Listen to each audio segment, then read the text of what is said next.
going to draft the Elster. Oh! That would explain why they were worried about the Joker, but it wasn't on my notes as something that Hawk particularly likes. Doesn't really seem to fit with his playstyle. He likes the hyper-mobile engages. And it doesn't really fit with the engage style they have so far. This puts a lot of emphasis on Rush, which isn't normally how AHQ play, or at least have played over the last season. At the AWC, they put a lot of emphasis onto Rush, relying on him to be the big damage source, and we are kind of returning to that. Is this a mid-Marja? Or mid-Elsu? Mid-Elsu, more likely. Alright. Could also be mid-Cell, jungle Elsu.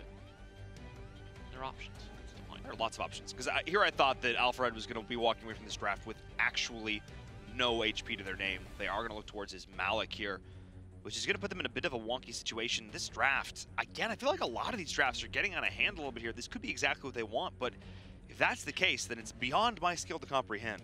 You know how sometimes I'm like, both teams got what they want. This is an insane game, Paul. Yeah. Neither team got what they want. This is an insane game, Paul. That showed that lesson. It would be this one. You need to play to what your team can do, and right now we are seeing that executed perfectly as Hawk is getting executed himself. Missile Dragon is definitely going to get picked up here. The question is by whom, and it is going to be Alpha Red now in full retreat. His Metamorphosis is going in, only finds KSSA. I think he'll be the target to go down right there. Nicely done, Chaser with the slam. I would like to talk about that mid lane matchup, because actually, maybe I'll have to wait. Sun dives underneath the tower. That's a lot of emphasis placed on killing first one. That's the Ghost Walk there committed. The snipe finding its way on through, trying to execute that, but it is in fact the Zill who gets executed as well. The damage from the Lindis is enough, and it is a 2-for-1 trade. I would agree. I feel like in this situation, well, I don't think Tao is necessarily winning this lane at this point because his tower is gone and he's going to die in a 1v1 situation. There's the aggression and the damage. They don't even need the Lindis. They can go on through with aggression. There's the pickup with the Prison. And that is going to be the kill, the first one there. But the counter initiation off the back. They somehow they keep them alive. The flicker and the essence of the wind. I cannot believe the Lindis lived. They do lose Chaser through all of it. Not impossible, but AHQ are definitely hitting their stride. This is ideal AHQ gameplay. You definitely don't like it if you're playing against it, but this is peak performance. This is what it looks like as the fight's breaking out over the Abyssal Dragon. AHQ is getting picked up as Rush does go down. NT's in a very rough spot. He's forced to flicker out over the wall, and Shadow is in a potential rough spot, but Chaser is there on the flank. And now it is KSSA, the next target. He does have the speed boost there with the friendship, and Shadow using these cleaves, doing quite a bit of damage in his own right, but enough members of AHQ are still alive. In theory. Unfortunately, we haven't really been able to see that theory work out yet. Here's J-Jax, ult off cooldown again. Taos goes in, instantly executed there, not able to get the Ghost Walk off in time. Shadow coming with a shock, but he's getting chunked down. Nice sustainability there for him as KSSA is keeping him up, who's not challenging on a major team fight. We'll be playing to not lose at some point. They need to go in, they need to make it happen. We're seeing that now with the Tornado. The follow-up is there onto Hawk. The shock to help execute him. Rush is forced back immediately to start this fight. So this is a beautiful split from Alpha Red that they're looking for. Chaser in the back line, not able to get the damage he needs. The Marja is falling through. KSSA is going to be the target in return all the while. Shadow has been going to town. The Conqueror doing so much work, but Rush is still here. He is still alive, and he's still dishing damage. And that looked so good at the beginning, but you run into the problem. Sure, you might have scared Rush back, but you certainly didn't kill him. And now here come AHQ with a complete team wipe with game one going their way. That is going to be it. The minion wave is pushing in, and GG AHQ Esports Club take game number 1. Interesting. Violet or Zephyrs? Those are my two. Yeah, I could see an argument made for Kriknak, but yes, I would agree. I think running Kriknak into this comp is asking for disaster because you're playing into a Yumenith, because you're playing into a Richter, and I don't think the Rush has played a particularly good Kriknak in the past. I agree. I feel like these... Ryoma, similar to the Zephyrs in terms of being able to brawl from the jungle position. Yeah, but we haven't seen Ryomas find a lot of success so far. The Kriknak had just campaigned against the Batman. Oh, the Batman! Oh... Should have just predicted the Batman, even though I don't like it. I should just get used to the fact that every time they should play a melee jungle, they just play Batman. I'm Batman. Rush apparently is. Apparently he's the Caped Crusader, the Dark Knight, the hero in the jungle that we absolutely deserve. Instant prioritization towards this side of the map as all 5 members of AHQ are here, though. Batman's going to look to go in. He does have level 4. The ult is online. but very smartly, Alpha Red backing up and baiting him in even a little bit with KSSA. That's a hard dive. Taos comes through, and Rush is shut down. KSSA lived with an HP, just the one. Calculated, he says, as Rush falls, rushed down, taken out by his own hubris. Now it looks like more blood for Alpha Red, as the Richter I predicted would look so good. Shadow dives into the midst of it. Hero. Typically, of course, you see flashing boots built for the lower cooldowns. But that Oh!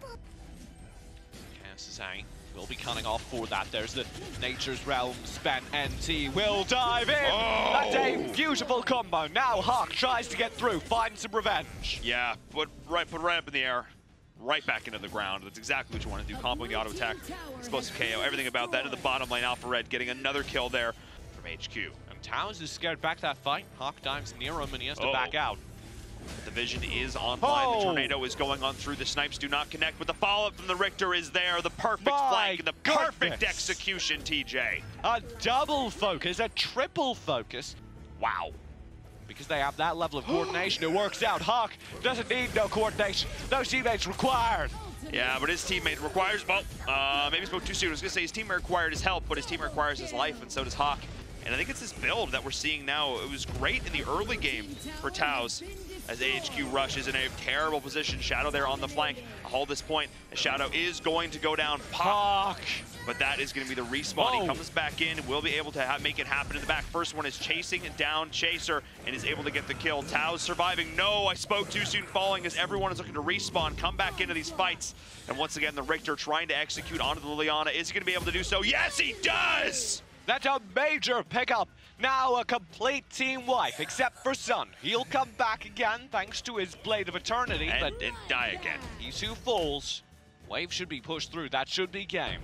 That should be it if they can get the waves here in time. 15 seconds on Rush. Everybody having these Blades of Eternity. Here I was talking about how having Taos with his auto attack builds, they're going to go on in. That's GG. There's no way that AHQ is going to respawn in time. That is it. The series is tied up 1-1. Alpha Red take the game. Literally took double the gold for him to be viable. I do not believe, well, he wasn't just viable, he was broken. Yes. But I do not believe a Morin can consistently do that. And I do believe that it takes approximately that for Morin to succeed. So Alpha Red need to win the early farm game right now. That's where they struggle, though. Alpha Red asking them to win the early game. Well, against AHQ, both these teams kind of struggle with exactly the same thing. Yeah. I would actually favor Alpha Red. No, you're right. No, you're right. You're right. Sorry, I had a moment of backwards confusion. Sorry, the Xanis threw me for a loop. Hello, Pura. Welcome back. AHQ, I think, win now because they got the Xanis. Gone. He just does a lot of consistent, solid damage. The Abyssal Dragon is going to go in here, getting picked up once again by Alpha Red. There's Rush. Pays for with that life, and that is the perfect split there into the back of the Hurricane Wall. J-Jack maybe still up too far forward, no able to flicker himself to safety. Then the parent dies. Yeah, it's really hard. I mean, you pop the Nature's Rally, pop the Nature's Sentry. Oh, first one. Well, okay. Not the start you were looking for. AHQ might actually be able to get quite a lot out of this until NT shows up. AHQ now need to worry about this bot lane pressure, however, and first one's starting to come online. Oh my goodness! Up in the top lane!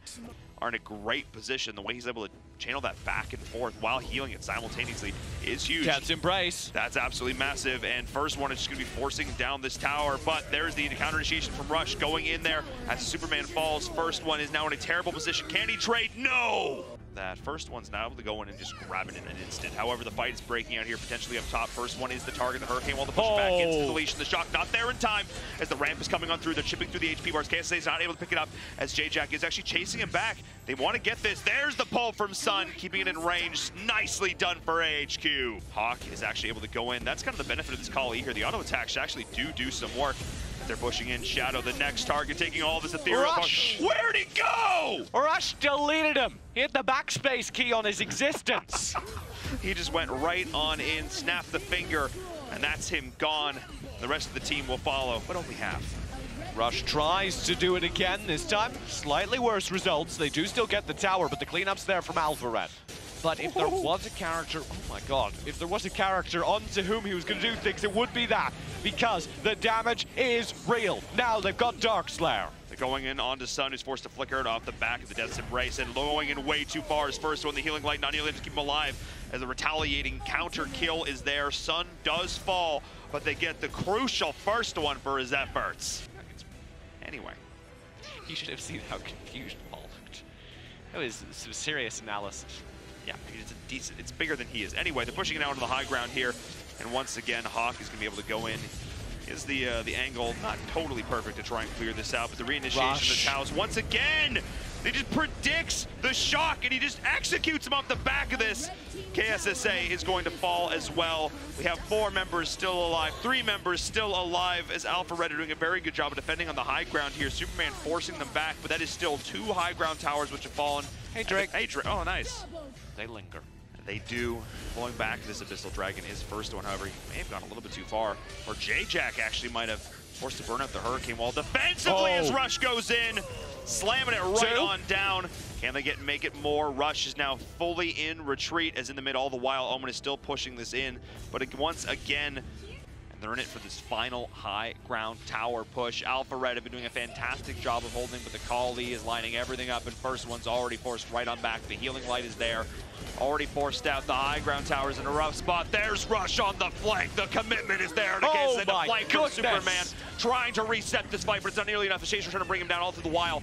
3 members of Alpha Red are just gone. Rush dropped on in from the side. He said hello, and then he said goodbye. A double kill, maybe a triple kill to him at the end of the fight. It is only NT to hold. He'll do his best, but it's not enough as game number 3 goes to AHQ. Nicely done there from them. They go up 2 games to 1 in the set, meaning they are only 1 game away. We're going all 5. They have the Roxy, maybe potentially could be interesting. Now the Lubu, I like that more. The potential of Lubu to dive will give them the potential to win lane versus a Superman. So it's going to be side. It's actually not going to be J-Jack on that crest. He's going to be running on that net. So it's going to be side lane crest being run here. I would bet by Sun and Chaser. Oh. It's so tanky. Oh, it got real tanky at the end there. Double tank frontline for AHQ, completely upsetting my preordained order. They looked like they're going to be going all the full squish again, but then they decided we don't want to do that. We want to have some health, which I can appreciate for sure. Yeah, especially looking into the Alpha Red roster. That does mean Alpha Red need to make some hard choices now, because they don't have any sustained damage currently, nor any obvious slots for it. Their mid lane was pretty obviously to be a Liliana, but that actually doesn't look so sure now because they need someone that can do sustained damage over time. They absolutely do need that. Oh. Interesting. It's really fun little mechanics. I mean, again, they have the flexibility with how NT is running this right now, and now Zilla's going in a great spot. The pullback there onto Rush. He's the target, instantly eliminated to start this off. Zill will trade his life for it, though. The stun, the depth beckon, guarantees the kill on Chaser. Very well played. That was really, really solid. Now he's actually forced back his opponent here. Now he's going to reset as well in the mid. AHQ want to spend that time challenging for a Darkslayer. Looks like they'll be able to do so unless the collapse comes on in. Superman's going to look to try and do just that now, as the rest of the team is following up, forcing them back off of that. Shadow might have gone a little bit too far, walking into the wrong location. The heal is being popped, but it's not enough to keep him alive. And on the back is some fantastic team play. AHQ were able to convert the kill. However, you see the idea. Get the picture. The reason they see the Darkslayer is because they think they can find more value without it. However, Rush might have just gotten in a lot of trouble. He might have, but it was actually Superman who put his team in trouble as the Alice does go down. The Tornado's there on the flank. Omen's going to try and execute that. Tao's going in, not able to find Rush, just way too nimble, and now Tao's is very much overextend the Zill as well as put himself in a comparable position. And there's the Metamorphosis in the back. The flank is there, pushing the entire team together. And 1, 2, 3, 4, and 5. The ace from AHQ. A complete team wipe. That might even be game Wave is a ways behind, but AHQ won't care at this point. They'll just burrow through this tower regardless. The second the last minion gets there, they go on through. Respawns. Respawns are coming back in just a second. Do they have the minions to make this work? They're pushing it back into the core, but Rush is there. They have the minion. Can they do it? Yes, they do! AHQ are your victors. They are advancing on through, and Alpha Red does fall.